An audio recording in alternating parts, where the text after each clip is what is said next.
How we doing tonight? Good? All right. Got any pot smokers in the audience? I need to stop smoking pot. The other night, I ate an entire loaf of bread. And it wasn't even on a bed or anything. It was bored. Past few months, I gained a little weight. I could probably stand to lose about 15, 20 pounds or so. But truthfully, though, I don't mind being a little overweight.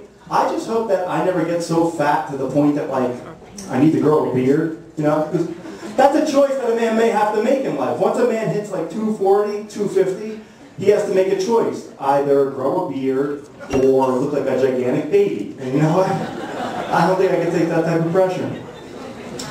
Here's a question for the guys. Did you guys ever make the mistake of buying a porno with a plot in it? Not the worst. I don't need a plot in my porno. I like my porn simple. You know, guy meets girl, guy goes to town on girl, guy finishes, girl waits the camera, scene, strong, to the point. I like that. And what's with all these porno sequels? You know, we don't need a 29th installment of Legally Boned. We barely needed a third Godfather. I mean, come on. What cliffhangers do you want answered in a porno? It's like, guess what? She's still a slut and she still hates her father. Same as the last 27. Staying on the topic of pornos, I saw one today. This wanted to see for quite a while. Tits Ahoy 15. It was good, but I gotta admit, the book was much better.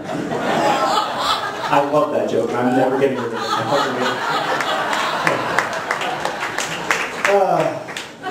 So I'm a comic, but I should have became a singer, because singer, that's the best way to get ass that's way out of your league.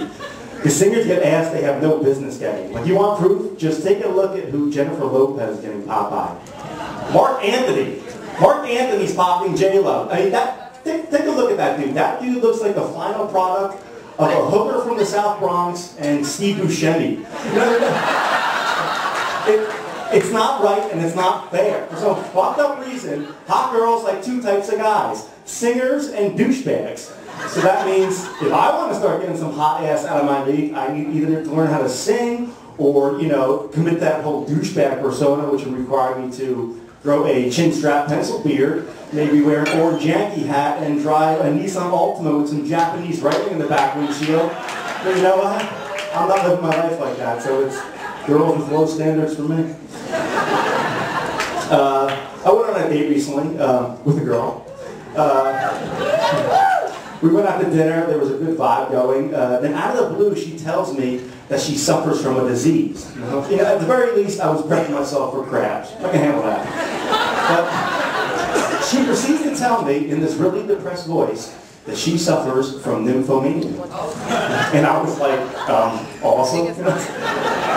I was just going to suggest after the appetizers, we just leave. I mean, no sense in me wowing this girl with fine wine and lobster. I mean, after hearing that, I thought basically all I have to do is, you know, like take a nig, you know. This one's in the bag. But it turned out she was really concerned about her disease. I tried to explain to her that it's not so much a disease as it is an asset. You know, like the so-called disease you have, honey, done right, can like pay your rent. It's like, really, no.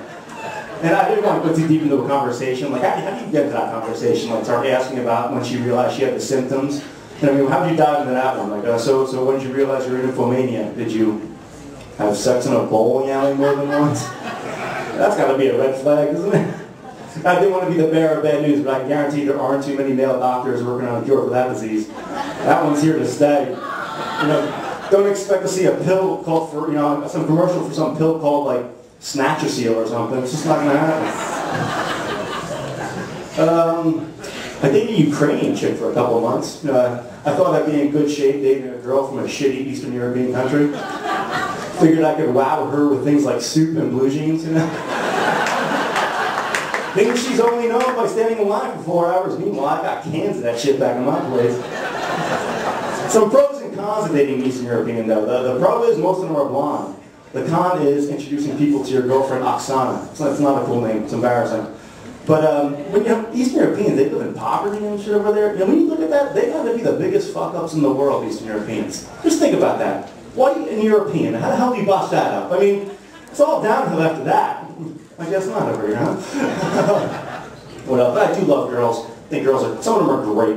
I once had a girl tell me she wouldn't have sex with me if we were the last two people on Earth. And I thought it was cute. You know, like, if we were the last two people on Earth, like, she'd have a choice, you know? like, does this girl really think if it's just me, her, and the possibility of sex, some birds and squirrels are going to stop me? I mean, come on, honey, I am legend over here.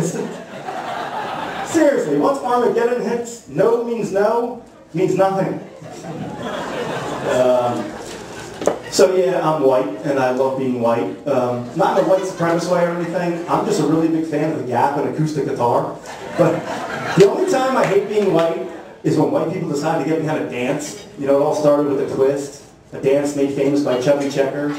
A dance no self-respecting black man would ever do. Yet white people took that shit hook, line, and sinker. Like, that shit wasn't popular. It was a craze. White America acted like Brazilians do at the World Cup. It was ridiculous.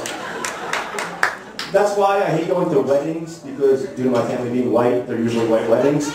And if you've never been to a white wedding, which it looks like most of you have, the band's only job at a white wedding is don't play Shout until after the prime rib comes out. That's it. A couple of months ago, my best friend's wedding, and the lead singer gets on, he's like, hey everybody, let's get on the dance floor. I'm like, yeah, no, fuck you, dude. Listen, this thing cost me $300 as it is. Do me a favor. Don't fuck up my high and play Magic Bus by the Hook. Can you do that for me?